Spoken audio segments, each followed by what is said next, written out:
બાળકો જો આજે 21મી જૂન એટલે આંતરરાષ્ટ્રીય યોગ દિવસ આપણા વડાપ્રધાન શ્રી નરેન્દ્ર મોદી સાહેબે આપણને વિશ્વ આખાને આજે યોગ દિવસ તરીકે આપ્યો છે.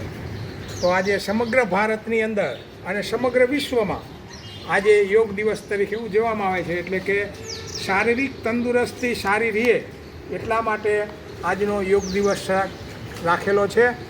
અને આજે ભારતની અંદર બધી જગ્યાએ આજે નરેન્દ્ર મોદી સાહેબ કલકત્તાની અંદર યોગના આસનો કરશે અને વિશ્વનો રેકોર્ડ તોડશે. 36,000 યોગના આસનો કરવા માટે લોકો ભેગા થવાના છે. તો આજે આપણે પણ અહીંયા કણે થોડાક યોગના આસનો જે બાળકોને થઈ શકે એવા કરશું ને. ચાલો હવે જો પહેલાં આપણે તમે સીધા પગ રાખી અને બેસવા, હાથ બાજુમાં, મોડીમાંથી સીધા, બરાબર. હવે જો તમારે શું કરવાનું છે, પહેલાં તમારો ડાબો પગ લેવાનો, કયો ડાબો પગ લઈ અહીંયા ઉપર ચડાવવાનો. ચાલો હાથ સીધો ન ચડે તો હાથેથી.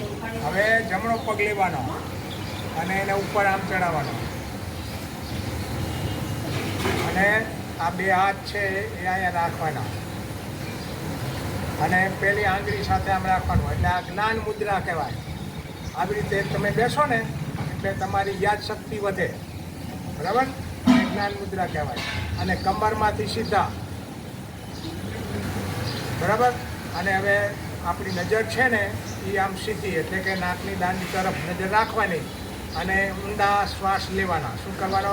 ધીરે ધીરે શ્વાસ ભરવાનો. પહેલાં પેટમાં ભરવાનો, પછી છાતીમાં ભરવાનો, પછી સહેજ રોકવાનો અને પછી છોડવાનો. ચાલો કરશું ને.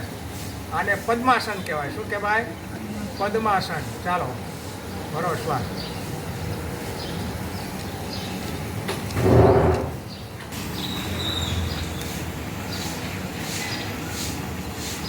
ચાલો આંખો ખોલો.